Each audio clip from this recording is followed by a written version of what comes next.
بسم اللہ الرحمن الرحیم۔ کچھ اقوال علماء کے نقل کیے، جیسے امام نخعی، ابراہیم نخعی رحمہ اللہ، بہت بڑے تابعی، زیادہ وہ درس نہیں دیا کرتے تھے، تو فرماتے ہیں کہ ثلاث آیات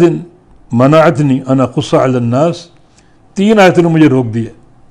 کہ میں زیادہ لوگوں میں درس دوں اور زیادہ لوگوں میں باتیں کروں اور ان کو نصیحت کروں۔ 3 آیتوں نے مجھے روک دیا ہے۔ ایک اللہ تعالیٰ کا فرمان اتأمرون الناس بالبر وتنسون انفسکم، یہ تو یہودیت ہے، جو بندہ لوگوں کو نصیحت کرے خود عمل نہ کرے، تو اس میں خصلت یہودیت، یہود کی خصلت ہے اس میں، کہ تم لوگوں کو نیکی کا حکم دیتے ہو، اپنے آپ کو بھول جاتے ہو، خود عمل نہیں کرتے۔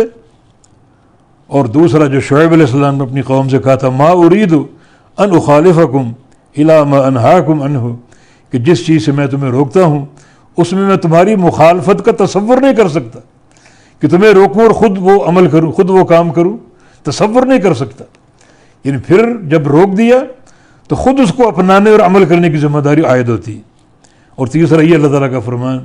کہ لما تقولون ما لا تفعلون کبر مقتا عند اللہ، کہ اللہ کے نزدیک ایک بڑی ناراضگی کا باعث یہ ہے کہ تم لوگوں سے ایک بات کہو، انہیں نصیحت دو، خود اس پر عمل نہ کرو۔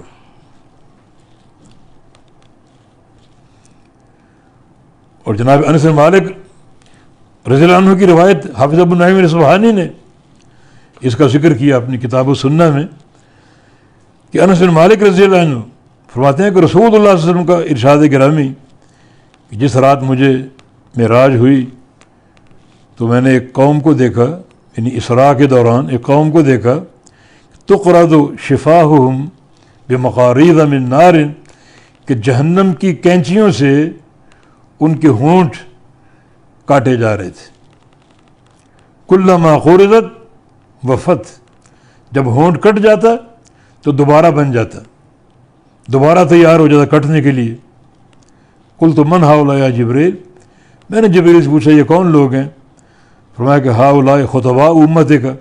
یہ آپ کی امت کی خطباء ہیں، خطیب ہیں، الذین یقولون ما ولا یفعلون، جو نصیحت کرتے تھے، وعظ کرتے تھے اور خود عمل نہیں کرتے تھے۔ یقرؤون کتاب اللہ ولا یعملون، اللہ کی کتاب پڑھتے تھے لوگوں پر، خود عمل نہیں کرتے تھے، یہ وہ لوگ ہیں۔ اور امام قرطبی رحمہ اللہ نے بعض سلف کے حوالے سے نقل کیا، جب ان سے کہا کہ حدثنا،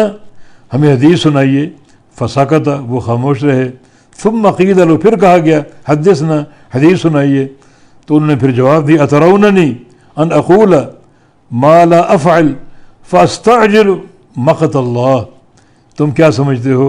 کہ میں ایک حدیث سنا دوں اور خود عمل نہ کروں